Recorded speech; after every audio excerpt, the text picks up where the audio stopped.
ಕನ್ನಡಿಗ ಚಂದನ್ ಕುಮಾರ್ ಹತ್ಯೆ ಪ್ರಕರಣಕ್ಕೆ ಸಂಬಂಧಪಟ್ಟಂತೆ ಭಾರೀ ಕುತೂಹಲ ಕೆರಳಿಸಿದೆ. ಚಂದನ್ ಕುಮಾರ್ ಕಗ್ಗೊಲೆ. ಇನ್ನೊಂದು ಕಡೆ ಕೆನಡಾದಿಂದ ಕನ್ನಡಿಗನ ಮೃತದೇಹವನ್ನ ತರೋದಕ್ಕೆ ಹರಸಾಹಸವನ್ನೇ ಪಡ್ತಾ ಇದ್ದಾರೆ. ಚಂದನ್ ಕುಮಾರ್ ಮೃತದೇಹ ಕರ್ನಾಟಕಕ್ಕೆ ತರೋದಕ್ಕೆ ಸಕಲ ಸಿದ್ಧತೆಗಳು ಕೂಡ ನಡೀತಾ ಇದೆ. ಸ್ವಗ್ರಾಮವಾದ ನೆಲಮಂಗಲ ತಾಲೂಕಿನ ತ್ಯಾಮಗೊಂಡ್ಲುಗೆ ಮೃತದೇಹವನ್ನ ತರಲಾಗುತ್ತೆ. ನೆಲಮಂಗಲ ತಹಶೀಲ್ದಾರ್ ಅವರ ಮನವಿಯನ್ನ ಡಿಸಿ ಅವರು ಕೂಡ ಸ್ವೀಕರಿಸಿದ್ದಾರೆ. ಜಿಲ್ಲಾಧಿಕಾರಿ ಮುಖೇನ ಸರ್ಕಾರದ ಕಾರ್ಯದರ್ಶಿಗೆ ಮನವಿಯನ್ನ ಸಲ್ಲಿಸಲಾಗಿದೆ. ರಾಯಭಾರಿ ಕಚೇರಿ ಹಾಗೂ ವಿದೇಶಾಂಗ ಇಲಾಖೆ ಕೂಡ ಇದಕ್ಕೆ ಒಪ್ಪಿಗೆಯನ್ನ ಸೂಚಿಸಿದೆ. ಎರಡೂ ದೇಶದ ಪತ್ರ ವ್ಯವಹಾರಗಳು ಮುಗಿದ ನಂತರ ಇವರ ಮೃತದೇಹ ವಾಪಸ್ ಅವರ ಹುಟ್ಟೂರಿಗೆ ರವಾನೆ ಆಗುತ್ತೆ. ಸಾಧ್ಯವಾದರೆ ನಾಳೆ ಮೃತದೇಹವನ್ನು ರವಾನಿಸುವಂತಹ ಸಾಧ್ಯತೆ ಇದ್ದು ಗುರುವಾರ ಕರ್ನಾಟಕಕ್ಕೆ ಚಂದನ್ ಅವರ ಮೃತದೇಹ ತಲುಪಲಿದೆ. ಹೀಗಾಗಿ ಒಂದು ಕಡೆ ಇವರ ಈ ಪ್ರಕರಣ ಸಾಕಷ್ಟು ಅನುಮಾನಗಳಿಗೆ ಎಡೆ ಮಾಡಿಕೊಡ್ತಾ ಇದೆ. ಇನ್ನೊಂದು ಕಡೆ ಮೃತದೇಹವನ್ನು ತರೋದಕ್ಕೆ ಹರಸಾಹಸವನ್ನೇ ಪಡ್ತಾ ಇದ್ದಾರೆ. ಮಾಹಿತಿ ತರಿಸ್ಕೊಂಡಿದ್ದಾರೆ. ನಮ್ಮ ಮೂಲಕ ನಾವು ರಿಕ್ವೆಸ್ಟ್ ಮಾಡಿ ಲೆಟರ್ ಹಾಕಿದ್ದೀವಿ, ಸರ್ಕಾರಕ್ಕೂ ರಿಕ್ವೆಸ್ಟ್ ಮಾಡಿದ್ದೀವಿ. ಇವಾಗ ನಿಮಗೆ ಇವತ್ತು ಸಂಜೆ ಒಳಗಡೆ ಮಾಹಿತಿ ಅಪ್ಡೇಟ್ ಬರುತ್ತೆ. ಸೊ ಅಲ್ಲಿ ಪ್ರೊಸೆಸ್ ನಡೀತಿದೆ ಅಂತ ಹೇಳಿ ನಮ್ಮ ಜಿಲ್ಲಾಧಿಕಾರಿಗಳು ನಮ್ಗೆ ಕಳಿಸ್ಕೊಟ್ಟಿದ್ದಾರೆ. ಜಿಲ್ಲಾಡಳಿತ ತಮ್ಮ ಸಂಪೂರ್ಣ ಸಹಕಾರ ಕೊಡುತ್ತೆ.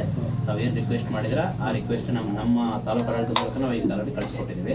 ತಾವೇನು ಪಡ್ಕೊಳ್ಬೇಡಿ. ನಮ್ಮ ಜಿಲ್ಲಾಡಳಿತ ಸಂಪೂರ್ಣವಾಗಿ ತಮ್ಮ ಸಹಕಾರ ಕೊಟ್ಟು ಇದೆಲ್ಲ ಈ ಬಗ್ಗೆ ಹೆಚ್ಚಿನ ಮಾಹಿತಿಯನ್ನು ನೀಡ್ತಾರೆ ನಮ್ಮ ಪ್ರತಿನಿಧಿ ಕಾರ್ತಿಕ್ ರಾವ್. ಕಾರ್ತಿಕ್, ಇನ್ನು ಈ ಪ್ರಕರಣಕ್ಕೆ ಸಂಬಂಧಪಟ್ಟಂತೆ ಸದ್ಯದ ಅಪ್ಡೇಟ್ಸ್ಗಳು ಏನಿದೆ, ಜೊತೆಗೆ ಮೃತದೇಹ ಯಾವಾಗ ಬರುತ್ತೆ, ಏನೆಲ್ಲ ಪ್ರೊಸೀಜರ್ಸ್ ಇರುತ್ತೆ ಅಂತ? ಸಿಂಚನ, ಏನು ಸದ್ಯ ಕೆನಡಾದಲ್ಲಿ ಬರ್ಬರವಾಗಿ ಹತ್ಯೆಯಾಗಿರುವಂತಹ ಚಂದನ್ ಕುಮಾರ್ ಅವರ ಸ್ವಗ್ರಾಮದಲ್ಲಿ ಒಂದು ರೀತಿ ಮೀರುವ ಮೌನ ಹಾಗೂ ಆತಂಕವೇ ಸೃಷ್ಟಿಯಾಗಿರುವಂತದ್ದು. ಅದರಲ್ಲೂ ಈ ದೂರದ ಕೆನಡಾದಲ್ಲಿ ಕರ್ನಾಟಕದ ಒಬ್ಬ ಹುಡುಗ ಕನ್ನಡ ಸಂಘಟನೆಗಳಲ್ಲಿ ಗುರುತಿಸಿಕೊಂಡು ತನ್ನ ಪಡೆಗೆ ತಾನು ಒಂದು ಖಾಸಗಿ ಕಂಪನಿಯಲ್ಲಿ ಕೆಲಸ ಮಾಡ್ತಿದ್ದಂತ ಹುಡುಗ ಇದ್ದಕ್ಕಿದ್ದ ಹಾಗೆ ಈ ರೀತಿ ಒಂದು ಭೀಕರವಾಗಿ ಸಾವಿಗೀಡಾಗಿರುವುದು ಎಲ್ಲರಲ್ಲೂ ಒಂದು ರೀತಿ ಅನುಮಾನವನ್ನ ಹುಟ್ಟು ಹಾಕಿದೆ. ಯಾವ ಕಾರಣಕ್ಕಾಗಿ ಆತನ ಬರ್ಬರ ಹತ್ಯೆ ಆಯಿತು ಎಂಬುದು ಸದ್ಯ ಎಲ್ಲರನ್ನೂ ಕಾಡ್ತಿರುವ ಪ್ರಶ್ನೆ. ಅದರಲ್ಲೂ ಇದೀಗ ಕೆನಡಾದಲ್ಲಿ ಯಾವ ರೀತಿ ಈ ಒಂದು ತನಿಖೆ ನಡೆಯುತ್ತಿದೆ ಹಾಗೂ ಅಲ್ಲಿನ ಪ್ರಕರಣ ಯಾವ ಹಂತದಲ್ಲಿದೆ ಎಂಬ ಮಾಹಿತಿ ಸದ್ಯ ಈ ಮೃತ ಚಂದನ್ ಕುಮಾರ್ ಕುಟುಂಬಸ್ಥರಿಗೆ ತಲುಪುವುದರಲ್ಲಿ ವಿಫಲವಾಗಿದೆ ಅಂತಾನೆ ಹೇಳ್ಬೋದು. ಯಾವ ಮಾಹಿತಿ ಕೂಡ ತನ್ನ ಏನು ಚಂದನ್ ಕುಮಾರ್ ಕುಟುಂಬಕ್ಕೆ ತಲುಪಲು ಸಾಧ್ಯವಾಗ್ತಿಲ್ಲ. ಇದೀಗ ಈ ಒಂದು ಜಿಲ್ಲಾಡಳಿತ ಮತ್ತು ತಾಲೂಕು ಆಡಳಿತ ಈ ಪ್ರಕರಣದಲ್ಲಿ ಮಧ್ಯ ಎಂಟ್ರಿ ಕೊಟ್ಟಿದ್ದು ಅವರ ಮುಖೇನ ಈಗ ಕುಟುಂಬಸ್ಥರಿಗೆ ಈ ಒಂದು ಮಾಹಿತಿಯನ್ನ ರವಾನಿಸಲಾಗ್ತಾ ಇದೆ.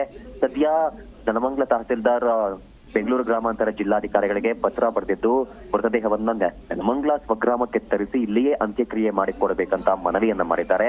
ಡಿಸಿ ಕೂಡ ಏನೊಂದು ಕರ್ನಾಟಕ ಸರ್ಕಾರದ ಕಾರ್ಯದರ್ಶಿಗೆ ಪತ್ರದ ಮುಖಾಂತರ ಮನವಿ ಮಾಡಿದ್ದು ಸದ್ಯ ವಿದೇಶಾಂಗ ಇಲಾಖೆ ಹಾಗೂ ಕೆನಡಾದ ರಾಯಭಾರಿ ಕಚೇರಿಗೂ ಈ ಮಾಹಿತಿ ತಲುಪಿದ್ದು ಅಲ್ಲೂ ಕೂಡ ಎರಡೂ ದೇಶಗಳ ಒಪ್ಪಿಗೆ ಈಗಾಗಲೇ ಪಡೆದದ್ದಾಗಿದ್ದು ಮೃತದೇಹವನ್ನ ರವಾನಿಸಲು ಸಕಲ ಸಿದ್ಧತೆಯನ್ನ ಮಾಡಿಕೊಳ್ತಾ ಇದೆ ಎಂಬ ಮಾಹಿತಿ ಇದೀಗ ಸಿಕ್ಕಿದೆ.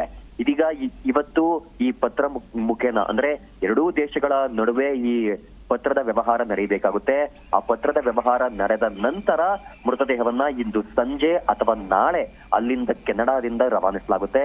ನಾಳೆ ಕೆನಡಾದಿಂದ ಮೃತದೇಹವನ್ನ ರವಾನಿಸಿದ್ರೆ ನಾಡಿದ್ದು ಅಂದ್ರೆ ಗುರುವಾರ ನೆಲಮಂಗಲಾಗೆ ಮೃತದೇಹ ತಲುಪುವ ಸಾಧ್ಯತೆ ಇದೆ. ಸಿಂಚನ, ಸದ್ಯ ಏನು ಈ ಪ್ರಕರಣದಲ್ಲಿ ಮತ್ತೊಂದು ಏನು ಅಂದ್ರೆ ಈ ಮೃತದೇಹ ರವಾನಿಸಿರುವ ಖರ್ಚು ವೆಚ್ಚಗಳನ್ನ ಸ್ವತಃ ಸರ್ಕಾರವೇ ಭರಿಸಿಕೊಡುತ್ತಾ ಅಥವಾ ಅದು ಫ್ಯಾಮಿಲಿ ಮೇಲೆ ಹೊರೆಯಾಗಿ ಬೀಳುತ್ತಾ ಎಂಬ ಪ್ರಶ್ನೆ ಕೂಡ ಕುಟುಂಬಸ್ಥರಲ್ಲಿ ಕಾಡ್ತಾ ಇದೆ.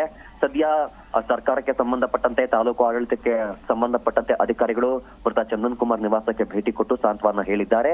ಮುಂದಿನ ಪ್ರೊಸೀಜರ್ಗಳು ಯಾವ ರೀತಿ ಇರುತ್ತೆ ಎಂಬುದನ್ನ ಕಾದ್ ನೋಡ್ಬೇಕಾಗಿದೆ. ಸಿಂಚನ, ಓಕೆ, ಥ್ಯಾಂಕ್ ಯು ಕಾರ್ತಿಕ್ ನಿಮ್ಮೆಲ್ಲ ಡೀಟೇಲ್ಸ್ಗಾಗಿ.